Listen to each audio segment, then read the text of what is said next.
Attention, please. Good afternoon, everyone, and a very warm welcome to today's seminar titled Letting the Elephant Dance Unlocking India's 500 billion US dollar export opportunity.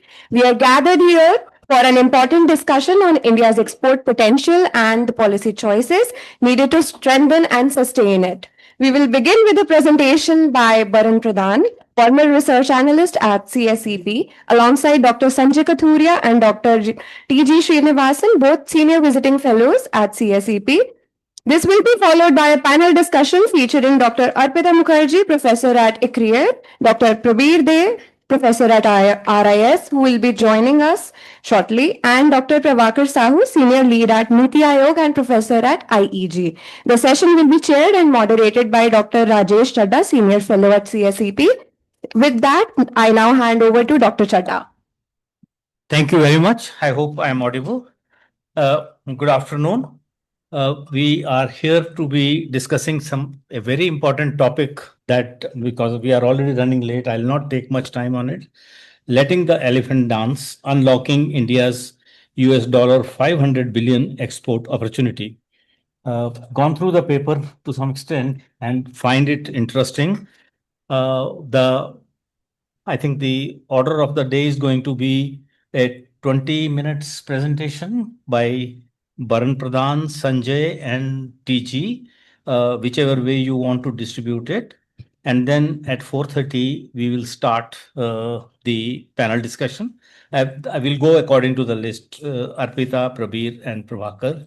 And then at 5 p.m., we will have Q&A. So I'll be somewhat rigid with my time allocation so that we can hear everyone well in time. Thank you. And Baran, over to you. Okay. Thank you, Dr. Chadda, for this welcome. You call the paper interesting. I was hoping for life-changing, but nevertheless, I'll begin the presentation. Actually, Dr. Kathuria will start us off. So, Dr. Kathuria, over to you. Yeah. All right. Thank you. Thanks, Rajesh, for chairing, and thanks to all those who have come to listen to us. And I want to thank Arpita, Pravakar, and Pravir for accepting our invitation to be discussants. So the question is why this paper matters now, and we might say that the world is now in such a state of flux globally in terms of trade that you should really be focusing on other things. So I want to set that context before I hand over to Baran. The world really has not de-globalized, contrary to what a lot of talk around it. It has just become harder to trade, more difficult, more frictions, more fragmentation. I was looking at the latest data yesterday. Services trade reached an all-time high as a share of GDP, 15.2% in 24, and rose even more in 2025. Even goods trade to GDP, the much maligned goods trade, grew in 2025 as a share of GDP. So even though world trade in goods is expected to slow, but it still grew by 4.6% in 2025 and is expected, according to WTO economists, to slow to 1.9% this year. But as I was hinting, that amidst all this noise and uncertainty of global trade, retreating inward or downgrading trade would be a serious mistake, because India's central challenge is creating more and better jobs, and their trade is very important. And I do want to make this important point that this paper is not about day-to-day frictions or the volatility of the global trading system, but it's about India's long-term constraints. Okay, so the next slide, please. The export agenda is also a labor market agenda. This, I think, is important to establish. While services are a strength and they are becoming very close to now the goods trade overall, but we all know that they cannot absorb India's workforce at any scale. Agriculture, which is low productivity, absorbs 42% of our jobs in India. And if you compare share of employment in manufacturing, India is less than 13%. versus almost 30% in China and 22% in Vietnam. What India needs is better jobs, formal jobs, which pay wages, steady wages, and are export linked, because that's where the biggest demand is going to come from in labor intensive sectors. And these sectors can create millions of new and better jobs. Why is this possible? You might say, again, because of all these trade frictions. Why is this possible? Next slide, please. This is still possible because India's starting share is so very low, right? India's goal should not be to dominate labor-intensive manufacturing. I think we can all agree that in the foreseeable future, this is not possible. The goal should be to really stop under participating in labor-intensive manufacturing, which it is doing, as our paper will show and Baran will demonstrate. Our share in global exports has been around stagnant, around 1.8% in goods, which shows that there is headroom. If Vietnam, a country of 100 million people, can gain market share, India can also do it, provided it remembers the seeds of its own past success. Next slide, please. Diversification is actually a strategy in this context. It's not really a mantra. So you diversify in this case. Again, what we've been seeing globally, we need now to diversify partners both for exports as well as for imports to reduce our vulnerabilities. And I say, fortunately, we have many missed opportunities, right? You can look at it the other way, the other side of the coin. Missed opportunity also demonstrates there is potential to grow. And the biggest prizes are in India's neighborhood. So my last point, Rajesh, will be that the argument that we have is in numbers is we have a over $500 billion missed opportunity in goods, which are linked to 24 million formal jobs. About half of the missing exports in goods are near about in India's neighborhood, and 1 in 3 of India's top exports are losing share in the growing global market. So the point we are going to make, or we are making, is the elephant's dance is constrained. These are all self-imposed issues because the numbers are telling us that this is possible. If we behave like the rest of the world in terms of our policies, our numbers should be much, much bigger. Goods exports would actually more than double. Okay, so I will hand over to Baran. Thank you. Okay, thank you, Dr. Kathuria, for the start. So the basic essence of this paper was to see how, like, if we are telling that we have to be more export oriented, this is at a time when the world is looking inward, and India has been no stranger to this. And there have been a few successes for India, like services exports and remittances, which have been consistently very strong for India over the past 30 years. So we then see, like, how much merchandise opportunity is unrealized, because most of these high growing nations that we talk about of East Asia, they took merchandise exports as the way to move their economies to a very high growth path.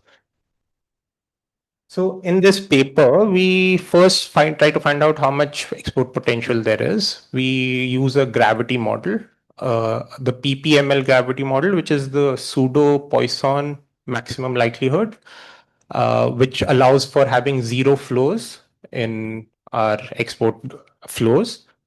And we then try to decompose it through every corridor. And also we map the sectors where India can do better. Then we recommend a few things that could help India in achieving that, and what are the policy options, what are the hurdles and what are the policy options for India to achieve that.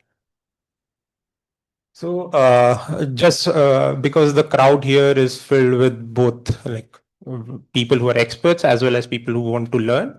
So some of it is context. Like in 1980, the global share of our goods and services was just 0.5%, which has increased by 5 times to 2.5% in 2024. And as like any student would know, even a high school student, that before 91 we were closed, after 91 we opened up. Our export boom happened between this period 2001 to 2012. That was our biggest export era. But since 2013 the momentum has kind of softened.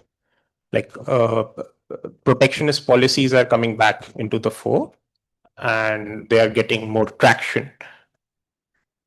One of the misconceptions is that India wasn't an export-led economy like those of East Asia. It might be true on its magnitude, but that's not true. Like we took exports a lot. And when our export to GDP ratio was highest, that's when our average growth rate was highest. And that has also kind of come down. Like it has softened a bit. Okay, so our sectoral mapping uses a framework called the Manding framework. It's a very straightforward framework to see which goods are doing well and which aren't doing well. So rising stars are those where you are increasing your share and those products are also like the world demand is also increasing. Similar missed opportunities, world demand is increasing, but you are not achieving those high levels of export share in those particular goods. Falling stars, again, India is gaining shares, but their global demand is falling. And retreats, that both the global demand and India is also losing share in them. So this is a very straightforward way to just understand which products can and where we are sectorally. So it would be redundant for me to read it out, but some of the falling stars are all those agriculture goods like cereals and stuff, and we are doing very well in pharmaceuticals and like metallic products, but a lot of it is let's say missed opportunities. We are doing our textiles industry is facing a missed opportunity, both leather at HS42 and HS61 and HS63, and this is a big labor intensive sector, so that's a cause of concern. We also applied this Manding framework to regions of the world. Now, India actually, this is actually a positive story that India has seen her export share increase in all the regions of the world. There's no region that India hasn't increased. Just that North America and Europe have seen their shares fall. Otherwise, it's done. However, South Asia here, it will fall down into that yellow to the point because in more recent years, our exports there have reduced as a share. So just to compare India with some of our competitors, so Vietnam, Malaysia, and Thailand were massive export-led economies. Like we even see the graph, it's always almost over 150% for a lot of these nations. China kind of busted this myth that a big nation can't be export led. Like they were this manufacturing behemoth who like used export led growth. And India's has remained low throughout. The orange line that we can see will show India. It's a bit tough, but anyway.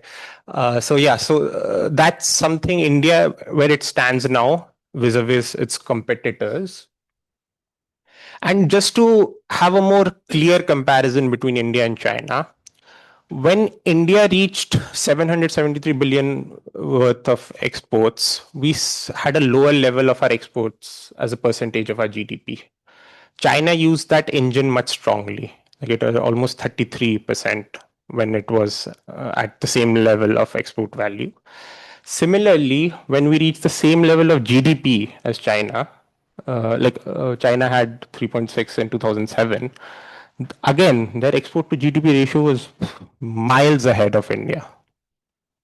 So this is a very clear comparison to see where India, like we can say in a very like soft terms that India is 18 years behind China.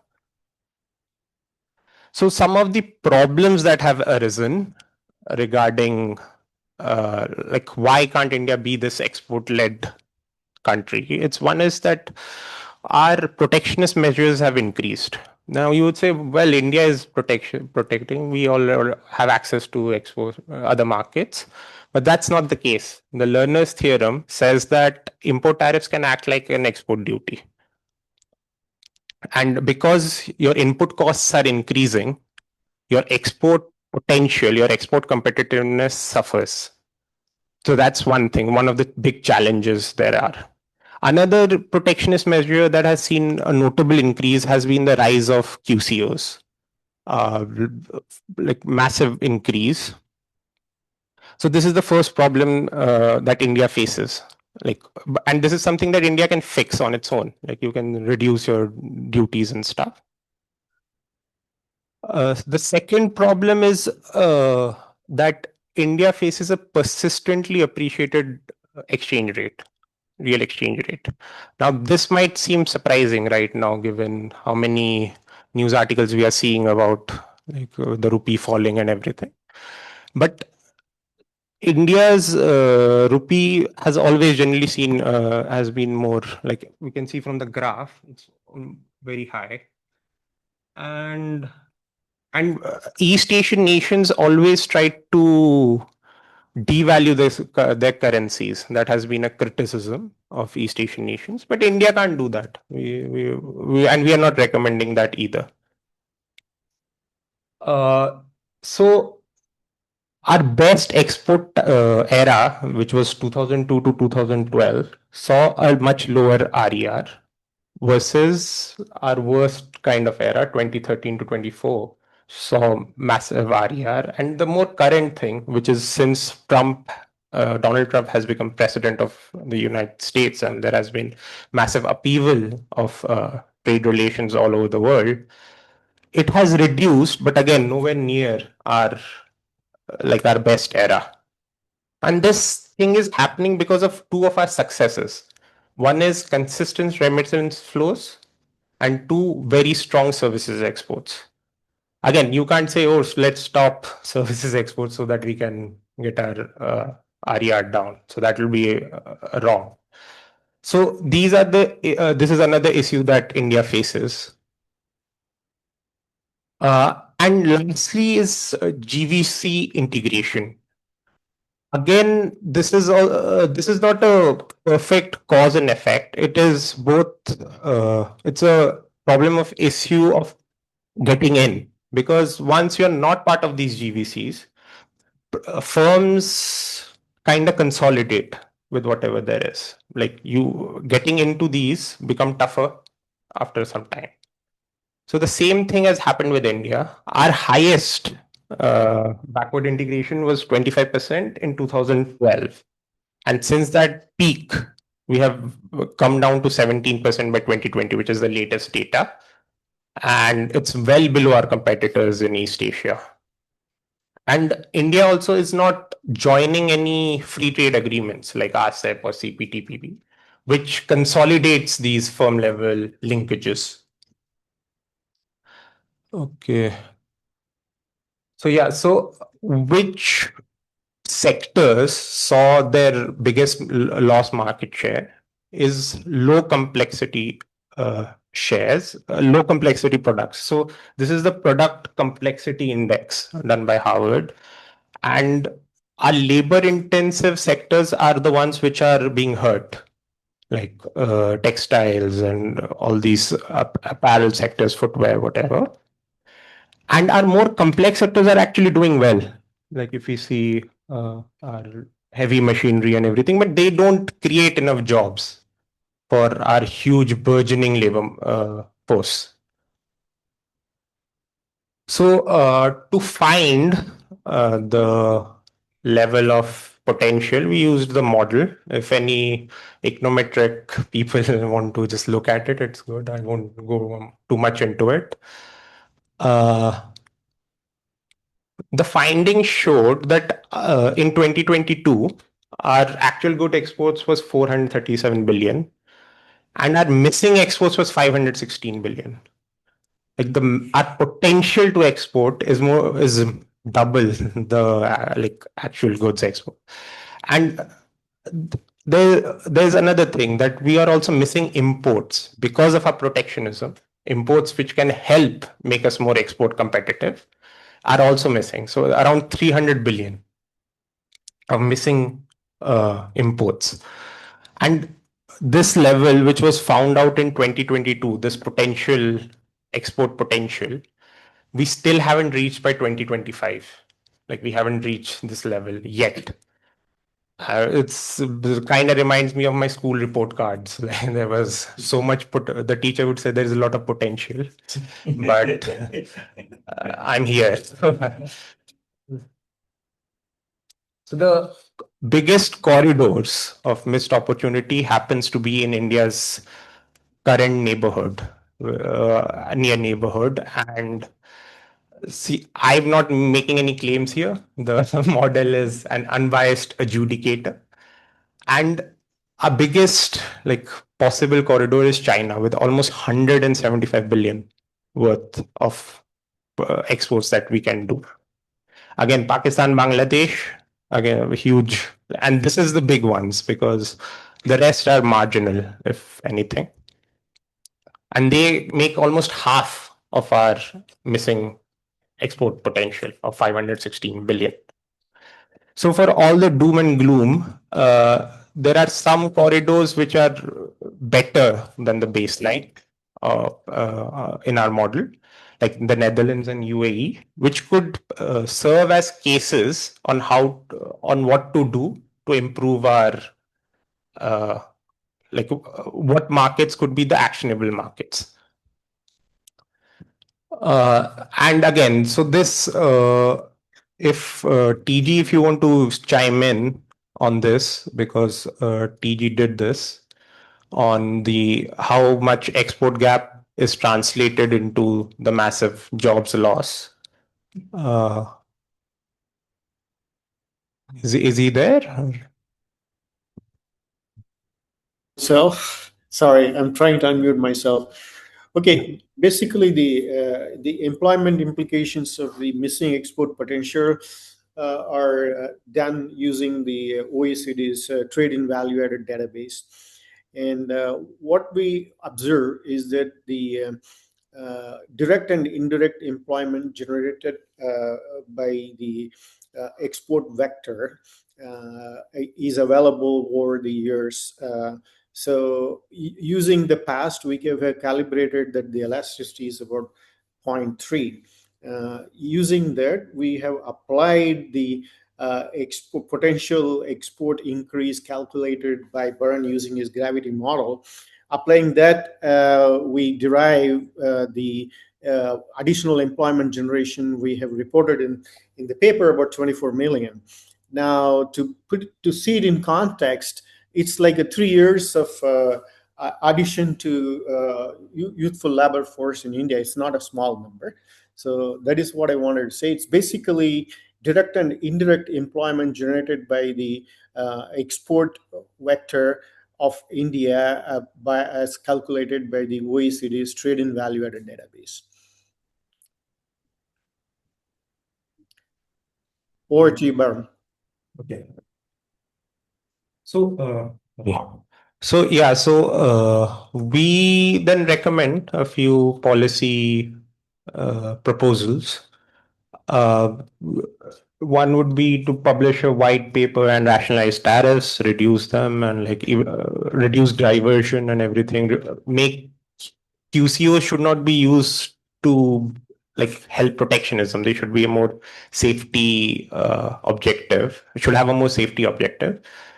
And India should recalibrate its strategy regarding FTAs. And recently we have signed, let's say for RCEP, we have FTAs with 14 out of the 15 nations of RCEP. And the only one that we don't have one with is China, because we are worried that they will flood our markets. But again, if we believe the model, we will flood their markets. So they should be more scared of us. And CPTPP, again, it should be a recalibration.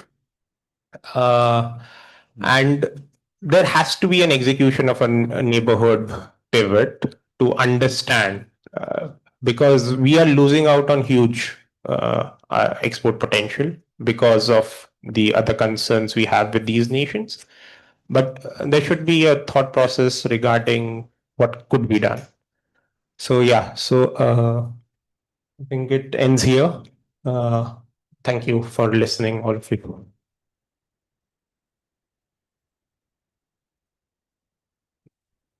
Thank you very much, Baran, for keeping it to time. We are very well in time. And something interesting, again, I will say, not very interesting, is that the potential that is there is double of what we were exporting in 2022, 2023. And another interesting feature that we discover is that China, that was the fear factor in signing the RCEP, we have a huge potential of exports to China. This is yet another important point of discussion. Two or three other points from your last slide that emerges that isn't it that for the last many years, maybe more than 15 years or 14 years, we have been talking about trade liberalization, particularly after 2017-18, when the tariffs started going up. And we know that the allocative efficiency suffers when we tax the exports through costlier inputs. I'm not supposed to be a discussant, so I will be handing it over. I would have said some more points, but I'll say after the panelists or discussants have done their job. So, Dr. Arpita Mukherjee, over to you, maybe for about 6 to 7 minutes. Yes, that is good enough. First of all, thank you very much for the invite, and I would like to thank all the authors for the lovely paper, a very thought-provoking paper.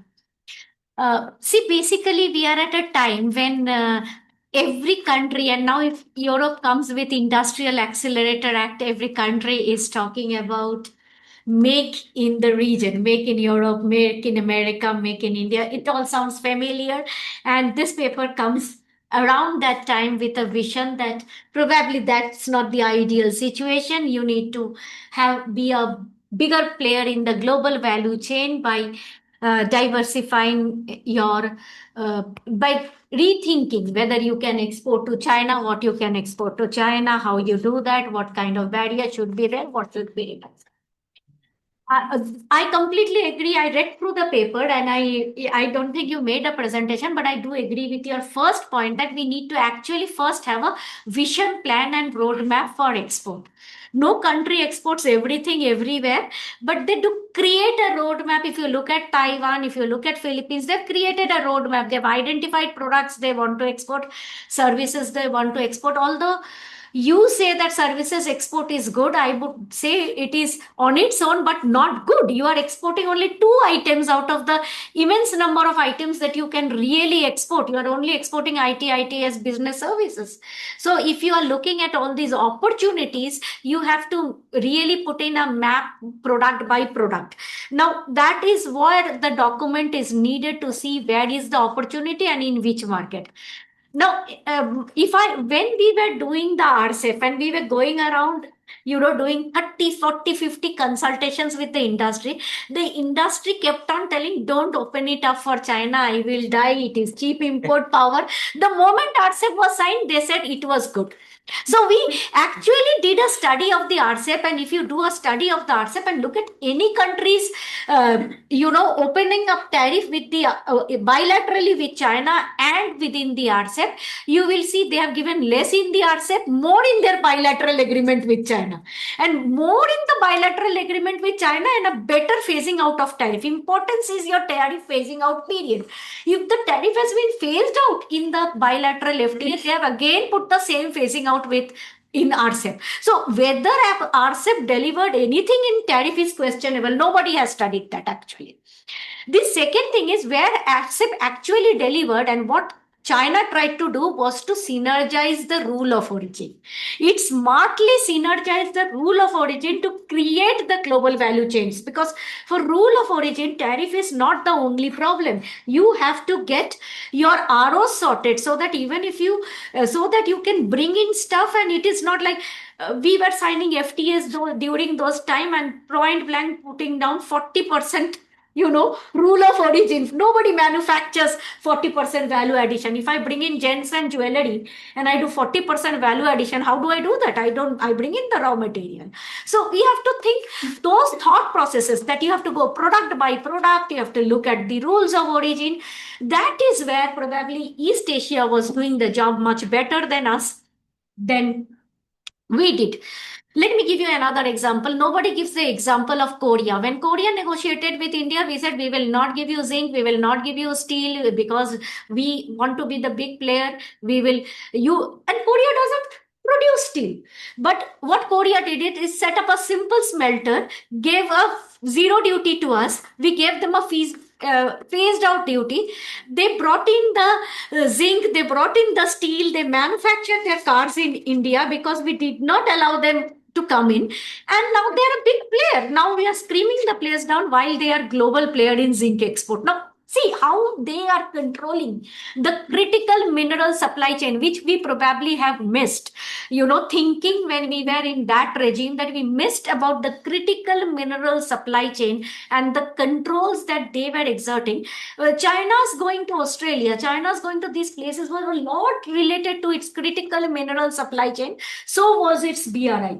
We haven't really thought about that. Many other countries, including us, maybe the US, went much later to Africa and other places thinking about the critical mineral supply chain. So that was another miss.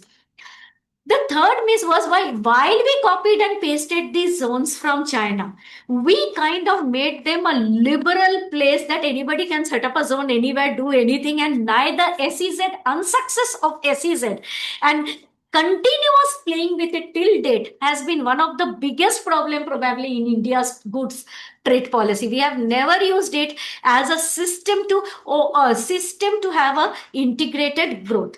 The last but not the least, I think one thing you need to really look into when you study, we have all the big players in India.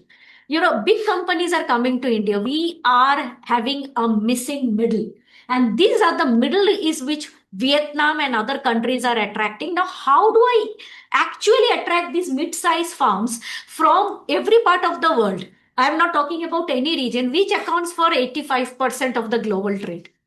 The bigger ones are in India. Your point is very well taken on the agreements. Now, you have to also see the past agreements were easier to do because they were combining the trade and investment. They had some kind of a GVC in them. The agreements that we are doing now, let it be the EU and any other, there is no investment chapter. So there is no interconnection between being part of the global value chain or a chain of the EU company. If I want a real investment flow from coming in from the European Union, I need to look at that. Now, quality control is a problem in India because we are treating quality control as an import barrier rather than quality control for upgrading the quality. Quality for control for upgrading the quality or matching the quality somewhere to the key export market is not a bad idea. Okay, but if it is just done to stop Chinese import, then it is a bad idea. So how you impose QCO is more important, and because we want to keep it very wishy-washy, because we want to do it case by case, it has become a problem. Otherwise, uniformity in quality, standardization is very good. European Union is imposing one of the highest standards which the entire world criticize, but it is not distinguishing it between the imports, export and its market. That is the problem that is with our QCO, which we really need to look into. Regarding our neighborhood policy, I think the neighborhood policy needs to be rethinked from a long-term perspective. It is stop, gap, do that. Now, again, we opened our investment from China, right? So again, Alibaba is trying to come in, they will try to come in, they will try to go up. But you have to also understand one thing, that Sometimes we are overwhelmed by Chinese success. And China also did certain things which are very amazing, but nobody talks about them. China put the restriction on services on the US companies and everybody. China is a very, very restrictive market. It only opened up its market in zones. It is not that the entire China is open for all to play around. We actually did not do that. We did not use our zones to try out success stories, allowing things to happen. Last but not the least, now that we are working very closely with the textile and apparel, I agree that the sector is in shambles. But the greatest part is we call them labor intensive. The world is moving towards technology. If you look at your market share gone in gems and jewelry, you lost it in gold to Turkey, which is entirely machine made gold jewelry. So we need to really think of the terms that we are using and how we are using them. I don't think with AI and anything, everything is going to be labor intensive. It is going to be skill intensive rather than labor intensive. And we need to move into skill intensive manufacturing processes rather than keeping it variable to quality and standards, which is the problem at the present for some of these sectors, which is very highly labor intensive, but we are not able to think about a uniformity in mechanization and moving up into a skill intensive sector. So I can come back later. So this is my kind of Thank you. defense for Yeah. this. Thank you for being on time and also spelling so many important aspects that you wanted to bring to the author's light. I just have one comment before I hand it over to Dr. Prabir Dey, that missed opportunities can be many. And I may remind everyone here that way back in 2019 October, there was a high-level advisory group committee created at the Ministry of Commerce. Almost we did the paper on why should India be joining the RCEP, and we were almost close to signing it. And suddenly, a couple of days later, we discovered that you can see it in the newspaper, media, everywhere that we were about to, but we didn't. So missed opportunities and I'm those who have not read might go to WTO Center, IIFT. There is a high level advisory group report with 9 chapters put up there. Second point that Varun, you mentioned, the falling stars, vehicles and auto is a bit of the falling sectors, because as you mentioned, the issue of tariff jumping argument, that we have put the duty on motor cars, passenger cars in particular, and by two-wheelers at 100%. Sometimes we say this year will be 60, 50, 70. So, but the automobile companies have tariff jumped. Let us come in now, protect us. So this is a serious argument that needs to be discussed upfront and debated. But I'm not, again, I'm just stealing some moments between the discussants. Speak. So Dr. Prabir Dey, over to you, and you have 8 minutes to go. Thank you very much, Mr. Chair Chadda. First of all, I'd like to thank and congratulate the authors, because I remember coming here while they are doing the study. Namaskar, Mr. Shashadri, sitting, who is the person we consult with him for trade policy. He was also our former vice chairman. It's an opportunity to meet you back here, so thank you. Now, if I may come back to the discussion and my observation, I have some comments on the gravity modeling based on the PPML, which I will briefly touch, or if I don't have time, I will get back to the author, the lead author on discussion. But look at the figure 2, when we talk about Mending's illustration. The study reveals that there is no missed opportunity if there is a region or by country. And it has falling stars. I ignored the falling stars, but rising stars, which are basically East Asia, Pacific, South Asia, Latin America, Middle East, and North America. And if you now This is 1991 and 2003 whole period. I think India has done fairly well, because East Asia, Pacific, we have many bilaterals. South Asia is not working, but it used to be. Because period we have taken 91 to 2003. The region that we haven't done much, at the moment, there are many negotiations going on, is the American Caribbean and Middle East and the North Africa. So this indicates clearly, the study has strong policy implications, which will be, convincing our policymakers, those who are dealing with the trade policy. Now, point two, that letting the elephant dance, unlocking India's 500 billion export opportunity. The subtitle is a bit confusing. We already have last year, 400 and something touching 450 billion export already achieved. Perhaps you are talking 516 unmet export missed opportunity. So this is something, commerce secretary तो ऐसे बोल देंगे अरे वो उसमें तो achieve भी कर लिया वो we have already but the message has to be you have to perhaps anyway it is published but if you are sharing something as you said that white paper maybe this is the one point I would like to recommend. Let's come to as with Professor Mukherjee's Arpita Mukherjee's commentary on your presentations. I would also like to add some few things as a kind of a future research agenda, or adding, if you'd like to, revising in the point 3, is basically three things why the major challenges. One is the delayed incentives.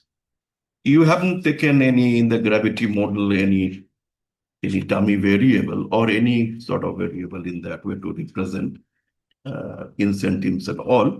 But I have, that it has been reported to the media, and sure, the gentleman sitting next to me, he knows much better that delayed incentives in terms of remission. If you go to the farm level, any medium and small MSMEs, or the large scales, if you ignore the large one, they complain to you that time per remission आता नहीं है मेरा पास. So there is a huge gap in that. Plus IGST reimbursement and all those things. So farm level complain that there has been delayed in the incentives. Perhaps this is somewhere I haven't found it. Second is the raw material bottlenecks because of supply chain disruptions. You have taken a variable, very much crisis as a dummy variable. I have seen it. But the discussion, it didn't come out. Maybe because of space restrictions, supply chain disruption of different types, and how this is being, affecting your value chain very nicely when you said the GVC aspects. So this is one, raw material bottlenecks. Competition, we cannot beat Bangladesh in garments, cannot beat Vietnam in garments. They are much superior producers. So huge competition. How we are looking at those in the coming next 10 to 15 years. Quality standards, of course, Arpita Mukherjee talked about logistics, shipping costs. There are tariff and protections issues. Those I was expecting those would get a space, in a bigger way. Now, if I may come to your gravity modeling, excellent presentations, but just for the sake of academic discussion, I don't want to, go in details and discuss more about it. It's a huge exercise. I must thank them. 4,25,000, 24,034 observations. Huge. Those who are doing econometrics and gravity modeling in a small, tiny person like me, I think this is a huge exercise they did. But if you come to the results, I think, what you could have added, or must have done it somewhere, kind of a robustness checks that if you have not reported here, you must have there in your file or computer somewhere that is the results you're showing, is this the best one or is it a very relative one? If you are going to publish this, or if you are going to have a more discussion, table 6, people will ask you, look, I would like to look at a relative concept. You have to exercise this one, PPML basis, because PPML, as you know, that you have a many zero, as he said, zero data. If you take zero log, it doesn't make any sense when you do a running, because the log of zero is no value actually. So, and what we used to do initially 20 years back when the gravity modeling was introduced, we just used to delete, replace 0 by 1. And if you take log of 1, then it goes to 0 actually. Then later on in the value addition done in the modeling aspect, they said, don't do all this. You take the PPML, which is, if your data is not normally distributed, it is a better model actually. So they did an excellent job, but we may need to discuss more, on the modeling part. Overall, I looked at more about discussing more on your working paper on 117 instead of giving a commentary on what's happening in India on export policy, trade policy, and other things. I congratulations to all of you, and thank you very much for the invitation. Thank you.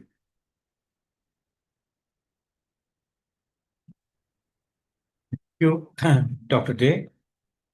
Let's move over to Dr. Prabhakar Sahu. Thank you so much for having me. And let me congratulate Baran, Sanjay ji, and Mr. Srinivasan. And thank you for writing the paper, because of paper I'm here. But don't write too frequently. Anyway, only thing actually, let me speak as a student of economics, not as part of the planning culture Niti Aayog. Why so? See, you are making very strong conclusions on the basis of what you call, which is based on weak foundation. Let me be little critical in the sense, I have serious problem with the gravity equations or gravity models, which I was doing 20 years back. And let me tell you, Bangladesh, Pakistan, China, these are neighboring countries. But I think exporting to Pakistan is much more difficult than exporting to US. So the distance, the language, the shared thing, actually, things don't work out that way. So because all your paper, everything works out on that number, and that number itself is questionable. Don't take it as an offense, or I'm not here to criticize. And then coming to some of the points, I have a lot more points on the modeling part, but I think we'll discuss it later. One thing, actually, I think in the paper, it comes out very clearly that yes, our tariff rates are higher than Vietnam, Mexico, or even China. But I think over a period of time, we have improved, particularly in recent years. The latest numbers I have is like we have the average applied tariff rates is 12%. It's close to China is 10%. It's 10% also in Vietnam, and Mexico is in the 6%. But where is the problem? Problem actually, I think there you are right, that when it comes to the raw materials, the capital goods, our tariff rates are higher compared to Vietnam and Mexico. That is where it is making a difference. I think we need to correct, and Government of India has been working on it. In fact, in this context, let me also focus about the QCOs. Arpita, you are right. It should not be used to contain imports, but there are evidences, because I'm sitting and talking to people. Because of QCOs, there are improvement in quality across industries. There are few specific cases, but I agree with you that QCOs should not be used. In fact, we have been making these recommendations. QCOs have been deferred, some are postponed, and the implementation is being delayed. So that is where I think the point is well taken. Now, coming back to this point that we lost out $500 billion of exports in 2022. Of course, that number is questionable. That's a different thing. But if you look at the trade, the way the world trade has been kind of growing over a period of time, it was hyper staged between 2002 to 2008, that before the global financial crisis, because that is the best growth rate actually world economy ever had, and it was all export, technology intensive export led thing. After that, it slowed down. Then here in the paper also you bring out 99 to 2012, the export growth rate for India was 12.8, right? Last 5 years, we have grown exports 11% CAGR. imports 12%. Okay. From 1 trillion total trade, we have reached 1.75 trillion last year. On an average, you can take 11.5%. If you compare the world trade, the way it has been growing, we have done exceptionally well. Now, of course, that number is very different. My point is, I think India's trade is resilient during this heightened uncertain times. So let us not tell that, okay, so you lost out. There was a point actually Sanjay ji made about the diversification. In fact, this Harpindal Index, one of the publications we bring out that is called Trade Watch Quarterly. Every 3 months we bring out. The last quarterly, we have estimated it for long term. India's exports is getting much more diversified, not imports, because given the rigidity of India's imports, we are still dependent on the same sourcing partners. But export is getting diversified. You can see the evidence there. Then one point that RER, the real effective exchange rate, it is because of the ICT exports that we are having surplus in services exports and because of the remittances. No, there is another dynamic factor because we have to maintain what is called inflation targeting. Given that we have trade deficit, given that, prices actually go up because of exchange rate pass through, we have deliberately maintained. But still, the RER is less than 100. It is not over 100. So that is not the, okay. I completely understand the simple basic economics that, okay, RER is like higher, it's overvalued. It certainly actually makes your things uncompetitive, like exports. But it is not actually that much the case. I will not talk about the RCEP not joining. The big boss is here. I think they have written 9 chapters, so I cannot add one more chapter. So let me stop there. And better in employment, again, that elasticity you have taken, it is from World Bank for the period 1919 to 2012. Things are getting so dynamic. Today, the production is not a labor phenomena. It is a capital phenomena. That elasticity that was applicable 15 years back is not applicable today. So the number itself, 500 billion, is different. And then you get the employment elasticity we lost out. That's different. I completely agree that yes, labor intensive sectors, we have not been very successful. In fact, manufacturing is a mixed bag. We have done well in what you call pharmaceutical, electronics, automobiles. We have done well. And it's a different thing that we have done well in the sectors which are kind of value added, high value added products, not in labor intensive, whether it's gems and jewelry, Arpita was mentioning, whether it's textile, it's footwear, leather. There we're not doing well. I'll just tell you actually what we need to do.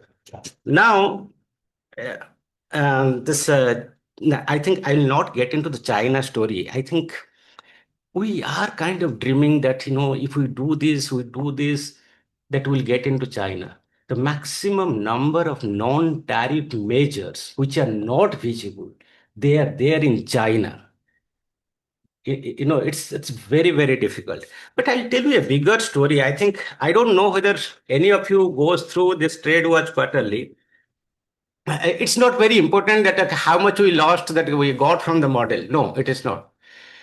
What we need to do, I think Arpita was so right that all of these countries, they have a kind of strategy in the medium term. Somewhere actually we not missed out, but we didn't plan that well. For example, in one of the Trade Watch quarterly, we calculated at 6-digit level what is happening. 66% of world trade, that amounts to 16 trillion imports by the world. How much we are getting? 0.2. Do you mean that? We are getting 0.2%, 0.2% share in 66% of the total world imports. There is a big misalignment between our supply and then world's demand. Just look at actually, and then where we are getting? We are getting, like we are having 20% share in 3% of world's imports. So there is a big misalignment when it comes to the structure of the world demand and then our focus on sectors, on exports. I think that is something needs to be corrected, this misalignment. And then it'll come to, do I have time? Maybe a minute or couple. You're a kind man. Thank you. Now, and here, some of the sectors we are covering, each trade watch quarterly, actually, it has a section giving a snapshot of India's trade with the rest of the world. And also we cover a thematic area. Now, some of the thematic areas we have covered, and some of those actually include labor-intensive sector. Textile and apparel, it is close to 1 trillion. How much do we have? 35 billion. What is happening there? Look, in textile, there are two HS 61 and 62, knitted and non-knitted. And that is 58% of the total. And how much? We are almost like having 1.5% there. So we have to align ourselves. The industries need to do it. It's not that the government has to do it. Actually, there are issues, logistic issues and all that. It's kind of lot of firefighting every time it happens, and we try to correct. Even when it comes to the tariffs, things are improving. Leather and footwear, it is 300 billion. How much we are exporting? Only 5%. It's 5 billion. It is less than 1.9%. And it is something like labor intensive, and we have the manpower. In fact, this is the biggest endowment India has, which no other country has it. We lost out where? We are still focusing on the tanning, the raw skins and all that, but market has really moved away from leather. Like in case of footwear, it is the Mexico which is doing well. It's labor intensive, is not as labor intensive, or it's really very dynamic. The dresses actually change much faster than any other sector. So I think what is happening is things in the footwear, it is moving to the textile offers. It's the biggest component. And there we are not able to do it. It's technology, branding, market. And that is where I think we need to focus on getting the anchor investors. Bangladesh has done it because of the Reebok, Lotto, and all these anchor investors getting on it. Of course, there are other factors as well. I can go on talking about gems and jewelry. This is the last one because, okay, let me stop. You said you can go on, but it sounds very well. And thank you very much to all the discussants. May I give a couple of minutes or few to the authors to respond to the comments, and then we go to Q&A. Sanjay? Yeah, sure. Thank you. Arpita, Pravakar, Provir, for your comments. Yeah, I mean, there's not. Let me just take up some of the big picture issues, right? So, Pravakar mentioned this issue of the numbers and his sort of lack of faith in the gravity numbers. Yes, of course, these are numbers. They are telling the story. But remember, they're telling us that had we done as well as an average in the rest of the world, right? This is what we should have done, right? Now, yes, once you start getting into individuals, let's take the story of China, which you mentioned. There are a lot of non-tariff barriers, but I mean, I think it could be part of a systematic policy of India that you engage with China. Can we link the point that Arpita made? Can we link investment and trade, right? So we get have access, allow a more liberal FDI regime, for example, with a real promise to reduce the non-tariff barriers that Indian exports undoubtedly face in China. I think there has to be a really systematic addressing of the Chinese export opportunity, right? Which is, I think, the 175 billion that Baran mentioned, right? It's there. Similarly, on Pakistan, China is our biggest, I've said this ad nauseum. China is our biggest source of imports. They're also our biggest strategic rival, perhaps, as articulated by everybody, including our, strategic analysts, right? Yet our biggest source, so the biggest source of imports is China. Why cannot we have the similar kind of approach on trade with Pakistan, right? So delink the politics and the trade. And there you realize the opportunity. We have pointed that out earlier in our World Bank work with glass half full and so on. So the point on the vision right? So this white paper, we call it a white paper. You can call it a white paper, a vision strategy, which can encompass a much broader thing, linking, not just treating exports as standalone, right? Exports are linked to imports. So one has to make sure that that paper or the policymakers understand that linkage. You cannot have one without the other. There is no example in the world. Even China is a massive overall import market for the world. And that paper can have vision of where do we want to go on CPTPP, where do we want to go about on the exchange rate. There is no question that so the remittances and services act as a kind of a Dutch disease. This is the point that Rakesh has been making for a long time, right? And we have had this bilateral exchanges with him. That irrespective of where your daily exchange rate goes, the point remains that our services and remittances kind of the act as a tax on the goods exports, right? Because of the excessive, because we do much better than we should be than predicted on services. Now, as Baran said, that doesn't mean that you should reduce services. It just means we need to be conscious in our planning about the fact that our exchange rate is somewhat appreciated. The number we come up, I think, is 5 to 7%.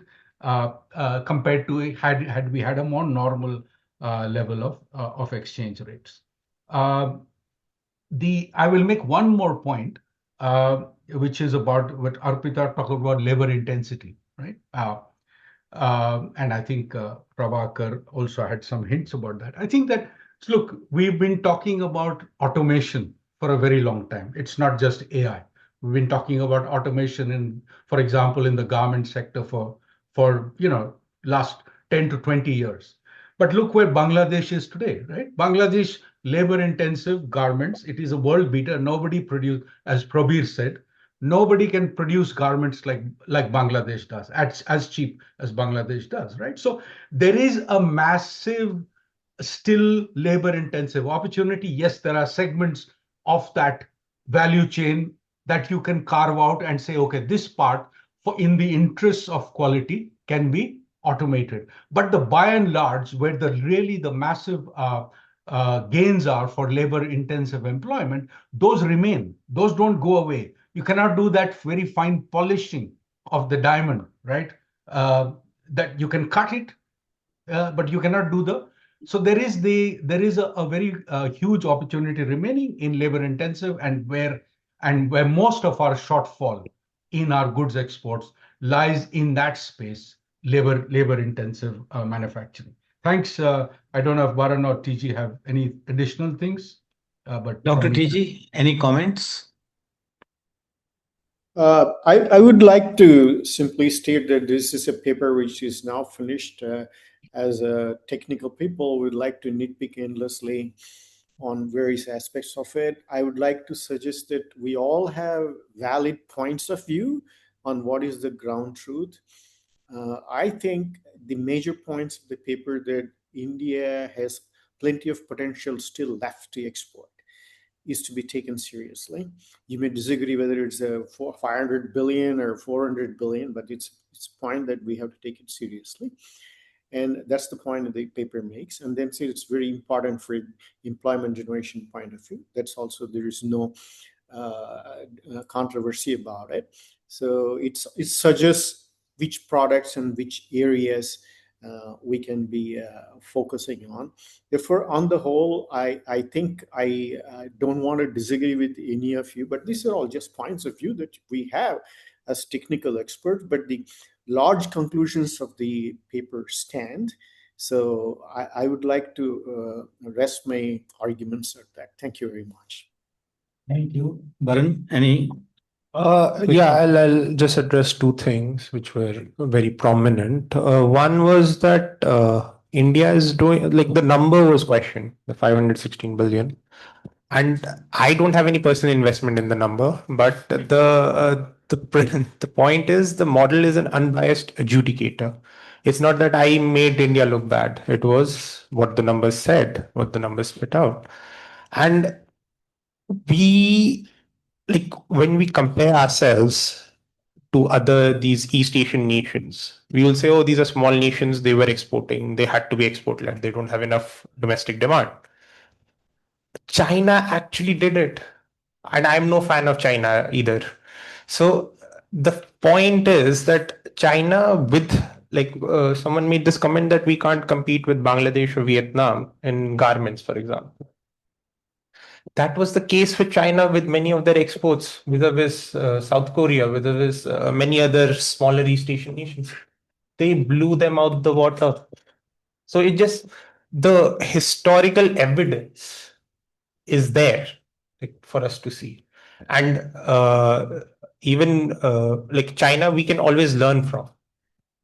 Secondly, one was this, that China has many of these barriers that we can never reach 175 billion, which the number says, the model says.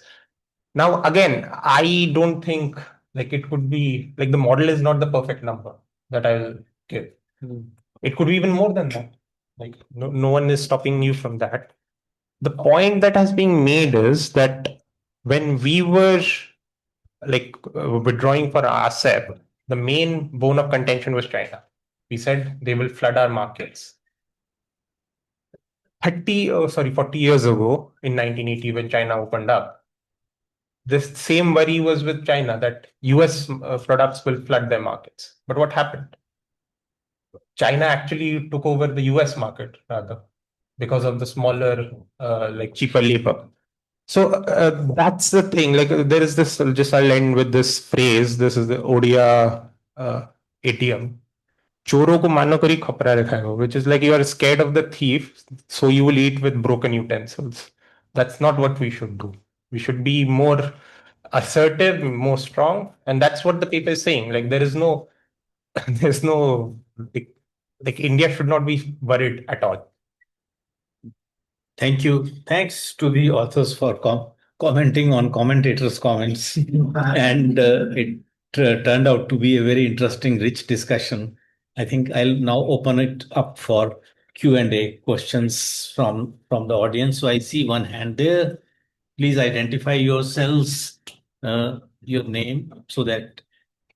Hi, I'm Karthik Kishore. I'm a public policy postgrad, and I'm actually brief question. Yeah, it will be a very brief question. So it's first of all a wonderful paper.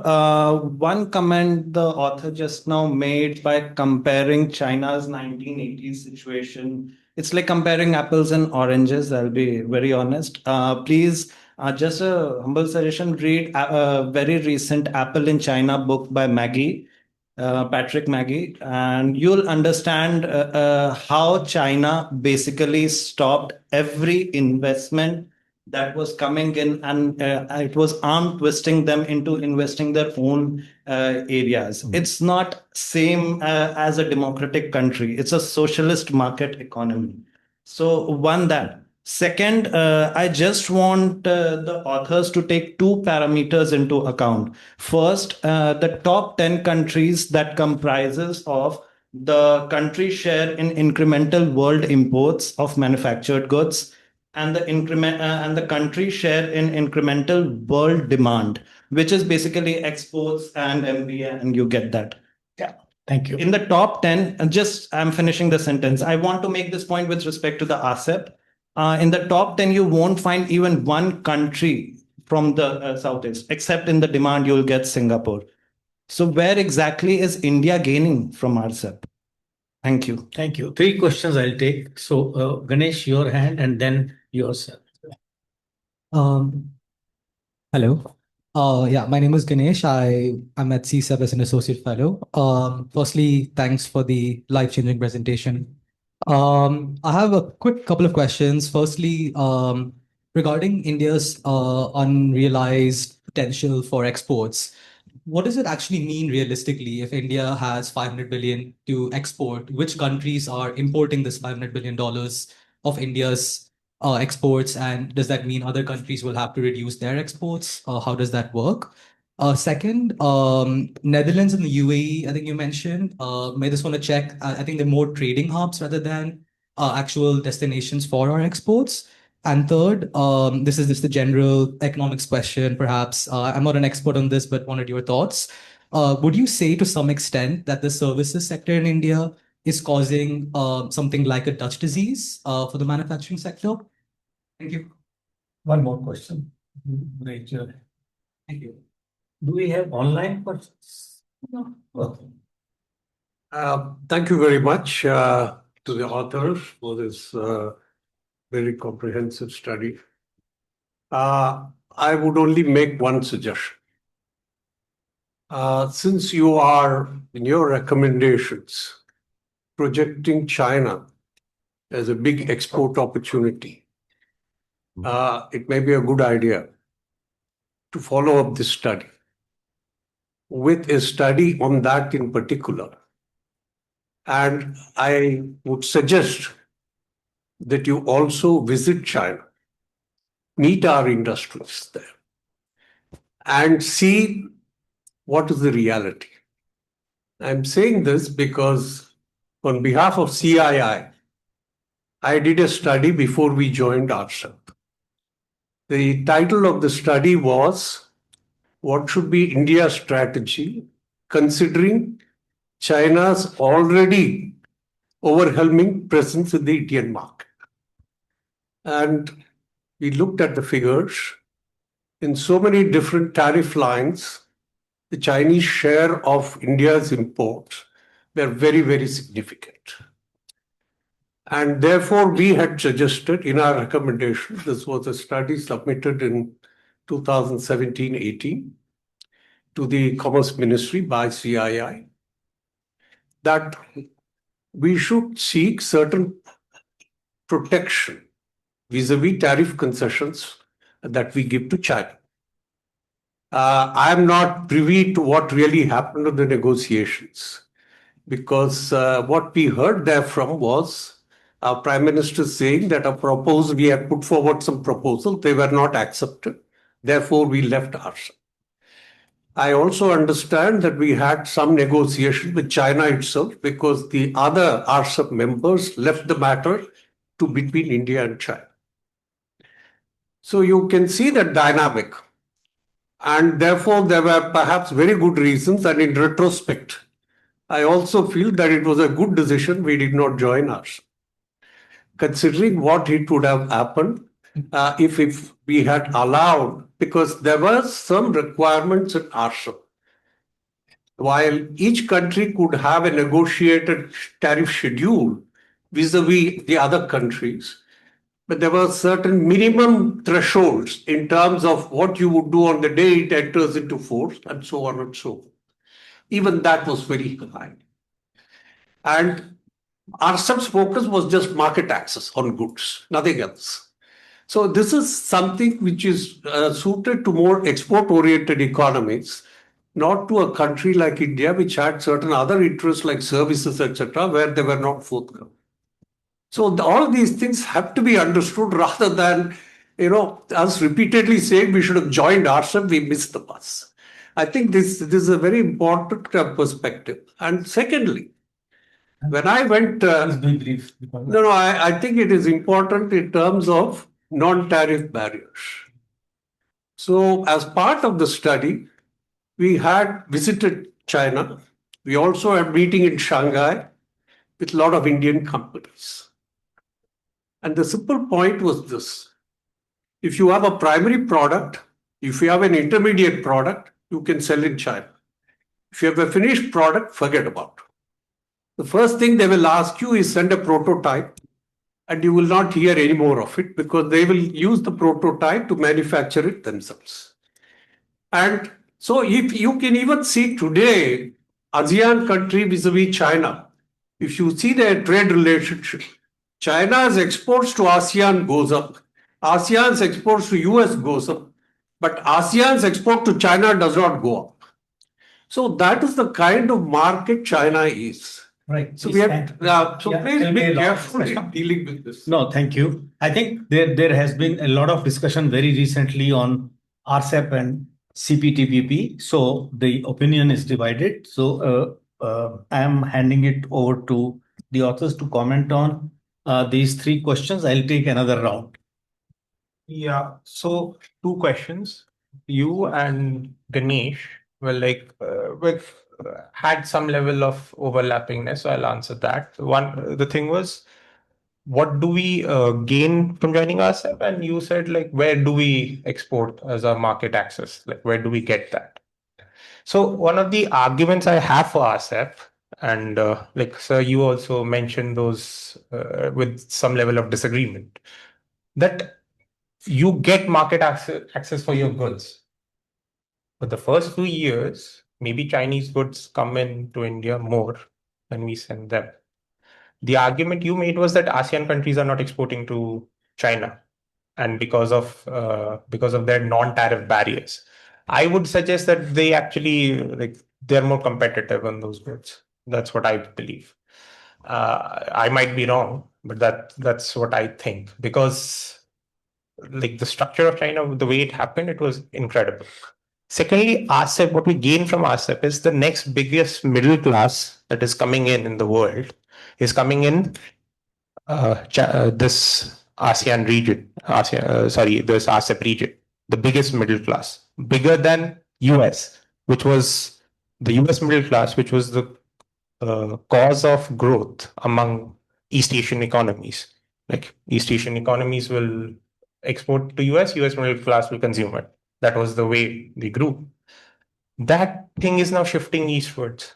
So the missing the bus is not, this is a stubborn stubborn thing I have for myself. It's that it's the biggest market that will happen. So in these opportunities, we shouldn't let them back. Even like I also agree that China, the opacity of China is always there. Like that's not something I'm disagreeing. But yeah. Dr. Kathuria. Yeah, thanks, Rajesh. Yeah, so the world is an unfair place. Nobody disagrees about that, right? And there are some parts of the world that are more unfair than others.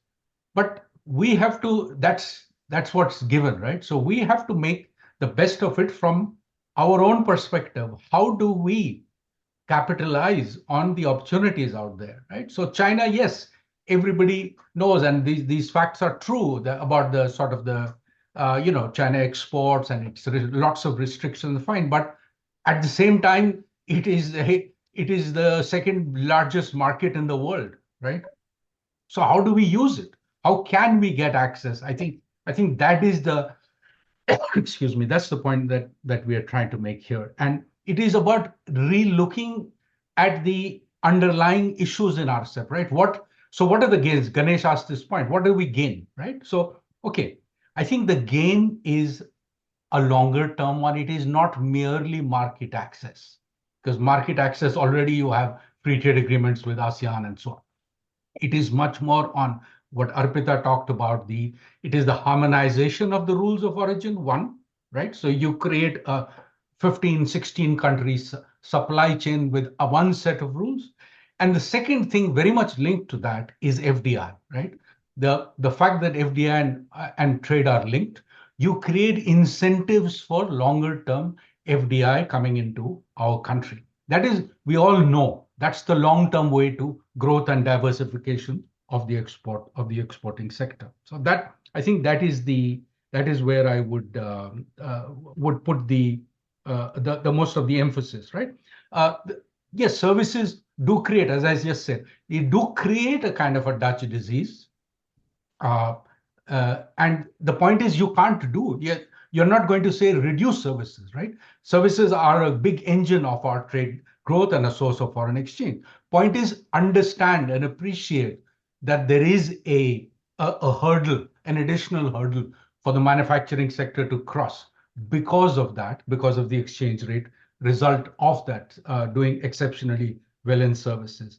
And the point about trading hubs is that, say, for example, in Europe, if you're doing really well in a particular, say, Netherlands, using it as a kind of hub and spoke, as a sort of a space for a supply chain hub, and then exporting to other parts of Europe. That was a simple point that we were trying to make.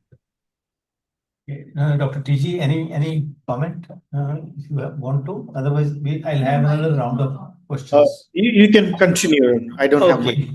Okay. And thank you. I think if China is a bone of contention, I think the authors have also suggested a movement to CPTPP, which needs serious research and is somewhat missing. So I just wanted to. I have another round of questions because we have 7 minutes to go. Please be brief with your questions. 1, 2, 3. Okay. Please. Hi, good evening. Binay here. I'm from Geos. I'm starting with her, but she raised. Okay. I'm Sharmila, and I was working with CII earlier, during which we did a huge amount of research on the products, where to export them, and which products to be exported. So I'm very interested actually in how Pakistan and Bangladesh are coming into the picture, because China, one can understand, it's a very large importer, but Pakistan and Bangladesh are not such large importers. And while we don't have export at all to Pakistan, but to Bangladesh, we are exporting quite a bit. And in fact, their imports are also not that large enough that we can, export too much more. The delta there will be much less. So on what basis, I mean, which of the factors that you have added would be the one, maybe the distance, which has added to the potential? Or how is it that countries like Germany and France, which are among the largest importers, are not part of the, the overall trend? Okay. Second question. Sure. I'll only take 3. Good evening. Binay Gupta.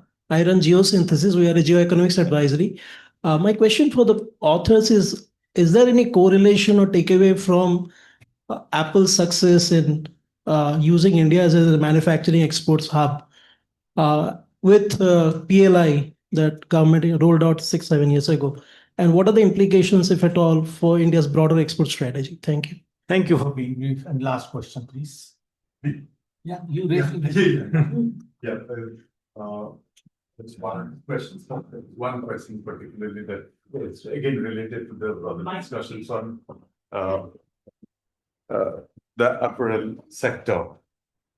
Now, Arpita had raised a very valid point that we have to move from the labor-intensive technologies, that concept of employment in textile industry, and because it is changing very fast to the capital goods industry, capital-intensive industry. That's true, in fact. I have traveled across in these industries in China, Vietnam, Bangladesh, India, everywhere in a major study. So, what has changed in China is basically the capital intensity at this moment. And for quite some time, they were allowing Bangladesh to develop, Vietnam to develop, etc., whereas they could have also done the same. Now, the labor productivity or productivity in the industry as a whole is so high in China that they are not bothered about the lower rung of the apparels. They are interested in very high value apparels, which they produce at abnormally low cost with intelligence, skill, capital, machines, quality of machines they use, the supply chains, everything put together. They're in a different world. Now, Bangladesh is definitely not way ahead of us. No way. I've seen the Bangladesh industry very well. The point is that when it comes to, are we thinking of a industrial policy, export policy for these industries, which actually don't they don't raise employment, nor they have got any specific future strength. Are we focused on that because of the fact that they're already in the business? Same thing with pharma. Pharma is a very import-intensive industry. This industry, most of the industries are well taken. I think because we are running out of time, I'll give a couple of you two be quick, Sanjay and Varun, because then I'll give a couple of minutes each to the discussants. So regarding the model, it's not saying that Bangladesh is a huge importer. Given where we are with Bangladesh, there is this much potential left. with Germany and France, we are actually doing much better. Like that's what the model is saying.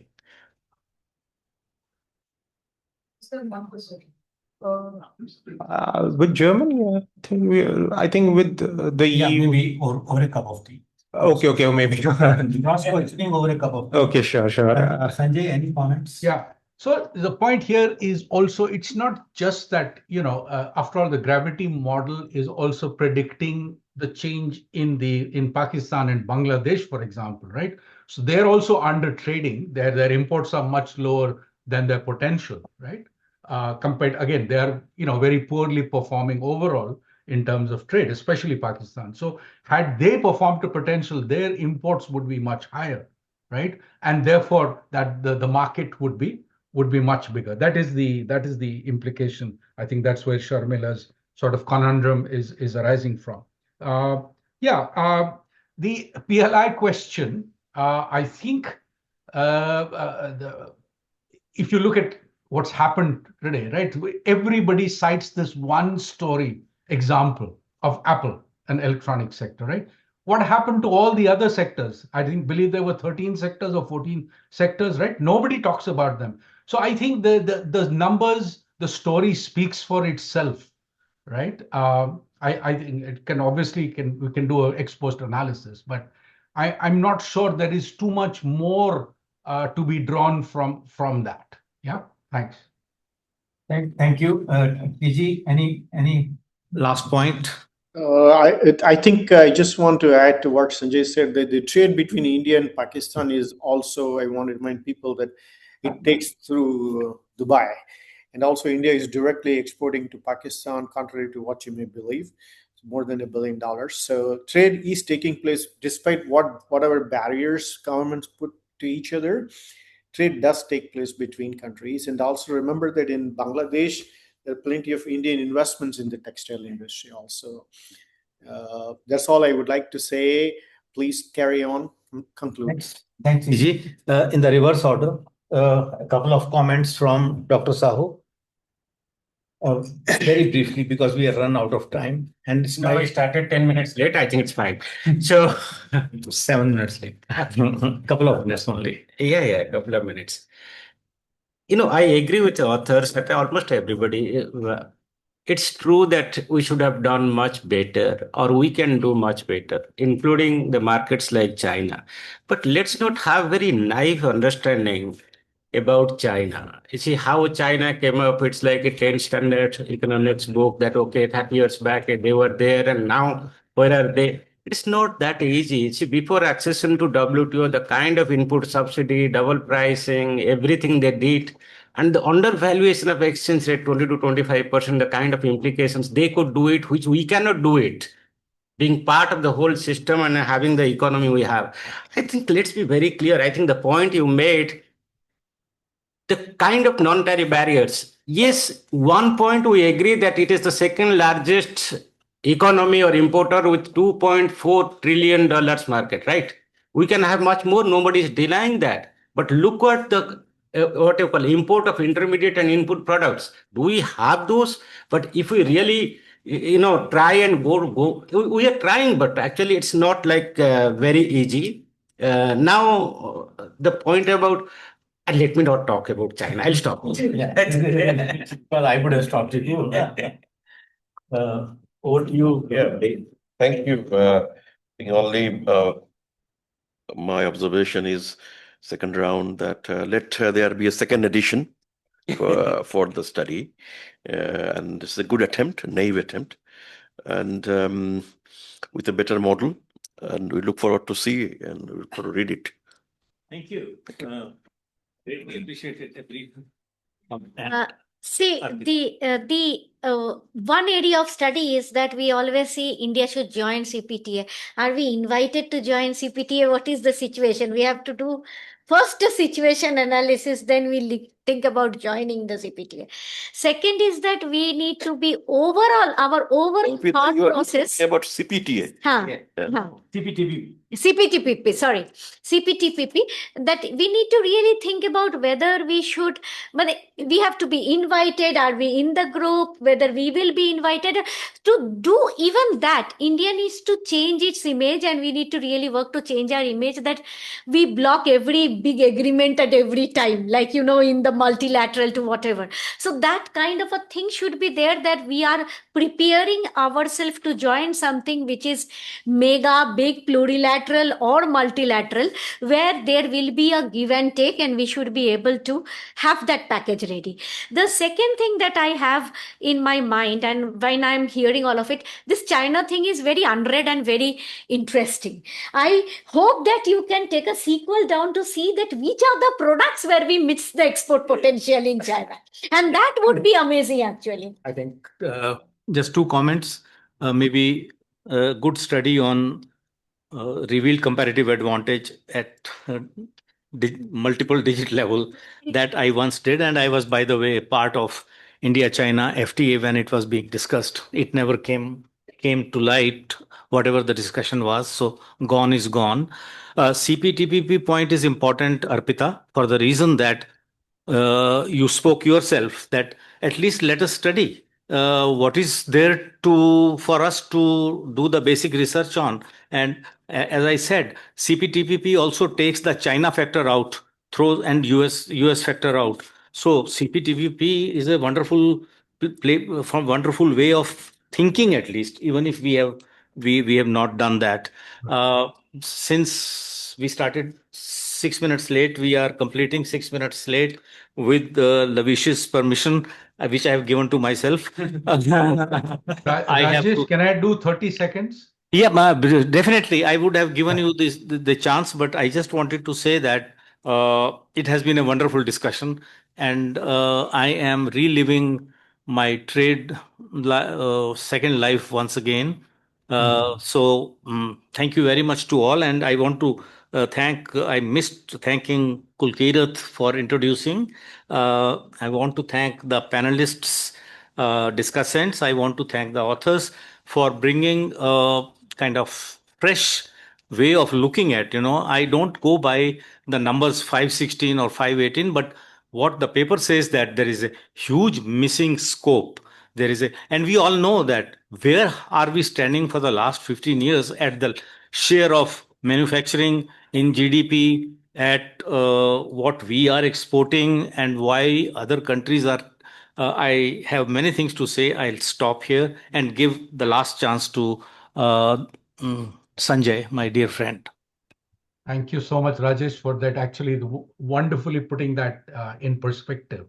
I also want to add my thanks to Prabir, Pravakar, and Arpita for accepting our invitation again, for coming on a Friday evening, and and to you, Rajesh, of course, for chairing this. Well, on CPTPP, we have actually, it's been a few months. We put a proposal to CSEP, so I hope they can find us some resources to do a study. This is exactly a line of thinking. But I want to end with one thing that Arpita said, is the follow-up, the sequel, the China study, all of that is fine. But remember the point you raised about the Indian image, right? So it's, you read sometimes, any paper, even commentary, whether it is Economist, whether it's the Financial Times, or whether you talk individually to trade negotiators, India comes out as the spoiler in the room, right? On terms of negotiations or in terms of moving ahead. Unfortunately, that is the case. So it is part of the thing that our hesitancy to trade is reflected in the negotiations that we have. And therefore, this is what part of this paper is, that can we let the elephant really dance? We are not letting the elephant dance because of what is, the spoiler in trade comes back to our own hesitancy and our own self-imposed constraints. And that's the big point that, as TG also said, and Rajesh said, and Probir said, that, we put this number out. What do we do with it? We have offered some broad brush 4 lines of suggestions where we can go into. And of course, there is follow-up work to be done. But thank you again for all of you for coming on, for participating on this Friday. So thanks to the authors, but last but not least, thank you very much to the audience for being with us till 10 minutes late. Thank you very much. And special thanks to our organizers, Gurmeet ji, Manmeet ji, Jayan, and those who are organizing this from this side. So thank you very much. Really appreciate it.